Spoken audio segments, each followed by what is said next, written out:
Ringkasan kasusnya, Rani salah satu peserta asuransi kesehatan yang mengajukan klaim kepada perusahaan asuransi atas biaya rawat inap penyakit jantung yang dideritanya. Namun, klaim tersebut ditolak oleh perusahaan asuransi dengan alasan bahwa Rani tidak mengungkapkan riwayat penyakit jantung yang diderita 3 tahun sebelumnya. Penolakan ini merujuk pada pasal 251 KUHD tentang kewajiban pemberitahuan yang jujur. Sebagai pihak yang diasuransikan, Rani wajib memberikan semua informasi yang akurat dan lengkap kepada perusahaan asuransi.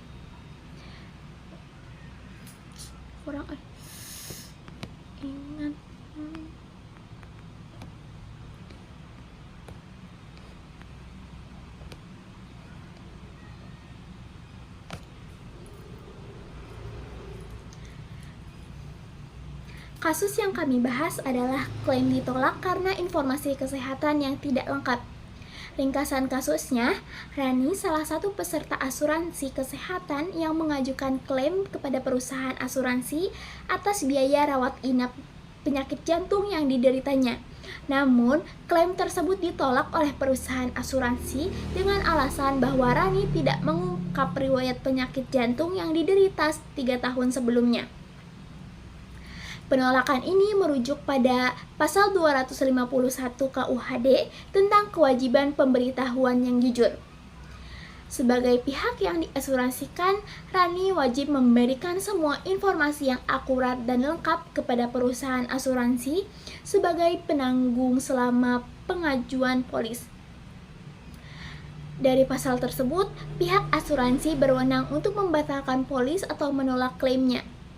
Menurut Selfie tahun 2017, asuransi sangat bergantung pada prinsip itikat baik sempurna atau utmost good faith yang berarti tertanggung harus memberikan informasi yang tepat dan menyeluruh tentang keadaan mereka. Ketidakjujuran atau menyembunyikan informasi dapat mengakibatkan pembatalan kontrak asuransi. Sementara itu, Rani merasa bahwa riwayat penyakit lamanya sudah tidak relevan karena ia telah sembuh total. Ia berpendapat bahwa klaim yang diajukan merupakan kejadian baru yang seharusnya tetap dipertanggungkan. Perbedaan pendapat antara Rani dan pihak asuransi menyebabkan konflik. Apakah riwayat penyakit masa lalu Rani termasuk fakta yang harus diungkapkan dan apakah penolakan klaim sudah sesuai dengan ketentuan hukum dan prinsip asuransi yang berlaku? Selanjutnya yaitu analisis kasus. Inti masalahnya adalah penolakan klaim bukan terkait biaya atau teknis klaim, tetapi karena ketidaklengkapan informasi material saat pengajuan polis. Yang kedua yaitu kewajiban itikat baik, di mana asuransi ini sangat bergantung pada kejujuran informasi medis untuk menilai risiko, premi, dan kelayakan klaim. Yang ketiga yaitu riwayat penyakit jantung. Riwayat penyakit jantung ini termasuk fakta yang material yang wajib diungkapkan. Dianggap sebagai indikator risiko jangka panjang meskipun tertanggung merasa sudah sembuh. Yang keempat yaitu temuan perusahaan, di mana Rani ini diduga tidak mengungkapkan riwayat penyakit jantung ini selama 3 tahun sebelum pelatihan. Dan ketidaksesuaian antara pernyataan kesehatan dan rekam medis dianggap sebagai mispresentasi material. Yang selanjutnya yaitu dampak terhadap underwriting. Dampak ini mengakibatkan informasi medis yang tidak akurat dan dapat memicu adverse selection dan merusak keseimbangan portofolio risiko. Dan yang selanjutnya yaitu dari aspek regulasi, ini mengacu pada putusan MK nomor 83/PUU 2024 yang menegaskan pasal 251 KUHD ini tidak dapat diterapkan secara mutlak karena perusahaan ini wajib menjelaskan dasar hukum penolakan secara transparan dan membuka ruang penyelesaian sengketa. Selanjutnya, bagian ini menggambarkan alur prosesnya penolakan klaim secara lebih terstruktur dan mudah dipahami. Alur ini dimulai dari pengajuan klaim perawatan dari peserta.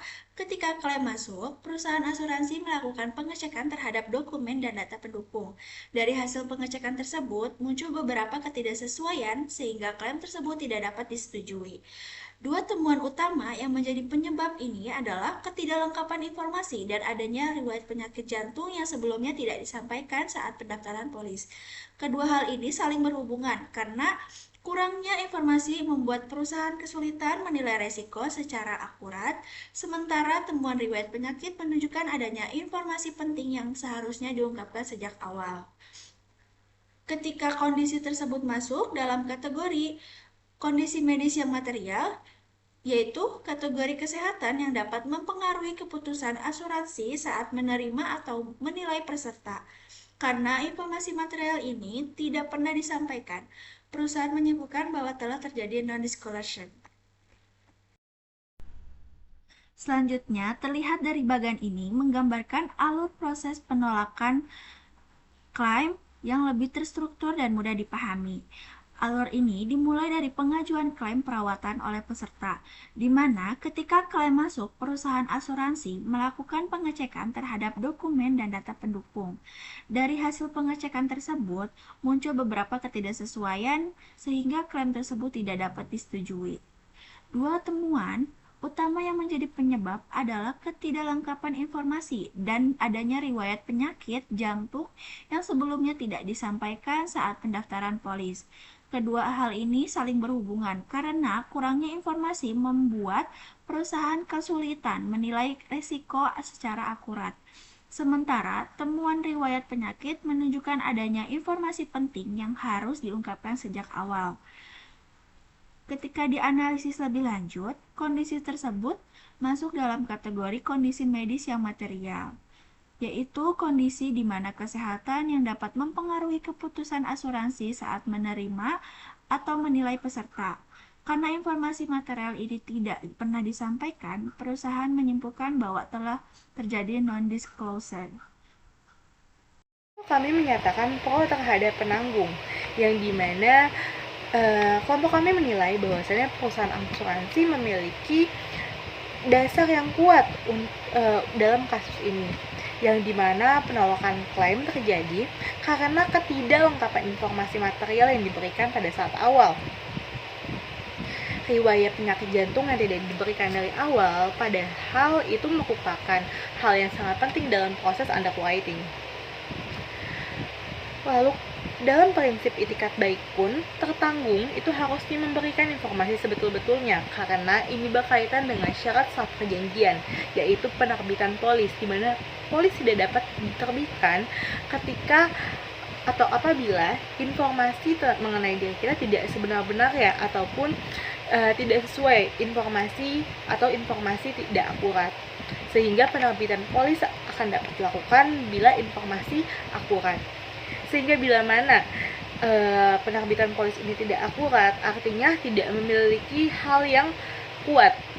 Lalu juga kewajiban pemberitahuan dari tertanggung kepada penanggung.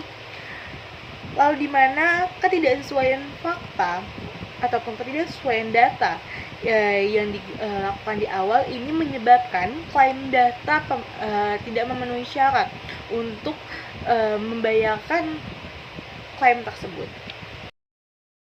Pada bagian ini, saya akan menjelaskan mengenai rencana tindakan atau penyelesaian yang bisa dilakukan Rani terkait penolakan klaim oleh perusahaan asuransi. Nah, secara garis besar langkah-langkahnya itu terbagi menjadi 3, yaitu upaya non-litigasi, litigasi, dan rekomendasi perbaikan sistem agar kasus serupa tidak terulang. Yang pertama, upaya non-litigasi. Nah, ini itu adalah langkah awal yang bisa ditempuh sebelum membawa masalah ini ke jalur hukum. Biasanya dimulai dari negosiasi, di mana Rani bisa meminta pertemuan untuk berkomunikasi secara resmi dengan pihak asuransi untuk memperoleh penjelasan yang jelas mengenai alasan penolakan klaim tersebut. Tujuannya agar mendapat gambaran rinci dan kemungkinan adanya peninjauan ulang. Selanjutnya, Rani perlu meminta klarifikasi isi polis secara tertulis. Dengan mengetahui pasal mana yang dijadikan dasar penolakan, Rani bisa menilai apakah keputusan tersebut sudah sesuai ketentuan atau belum. Jika merasa belum yakin atau memerlukan pendapat lain, Rani bisa berkonsultasi dengan ahli hukum, khususnya yang memahami hukum perasuransian. Pendapat ahli ini akan membantu melihat apakah kasus ini masih bisa diperjuangkan. Apabila proses negosiasi tetap buntu, Rani dapat melanjutkan ke mediasi, misalnya lewat OJK atau LAPS SJK. Mediasi ini melibatkan pihak ketiga yang sifatnya netral untuk membantu mencapai solusi tanpa harus langsung ke pengadilan. Masuk ke bagian kedua nih, yaitu upaya litigasi. Langkah ini ditempuh jika semua jalur non-litigasi tidak berhasil menyelesaikan sengketa. Pada tahap ini, Rani harus menyiapkan bukti seperti polis, formulir klaim, rekam medis, dan surat penolakan klaim. Semua ini nantinya menjadi dasar dalam persidangan. Setelah seluruh bukti lengkap, barulah Rani dapat mengajukan gugatan ke pengadilan negeri untuk meminta hakim menilai apakah penolakan klaim tersebut sudah tepat atau kekeliruan dalam pemahaman perusahaan asuransi mengenai kondisi kesehatan Rani sebelumnya. Nah, terakhir ada rekomendasi perbaikan sistem. Bagian ini sifatnya pencegahan agar masalah yang sama tidak terulang. Misalnya perlu ada edukasi yang lebih kepada peserta mengenai kewajiban mengungkapkan riwayat kesehatan secara awal. Kemudian, SOP klaim juga perlu dibuat lebih transparan, mulai dari prosedur verifikasi, batas waktu, sampai mekanisme keberatan. Selain itu, kualitas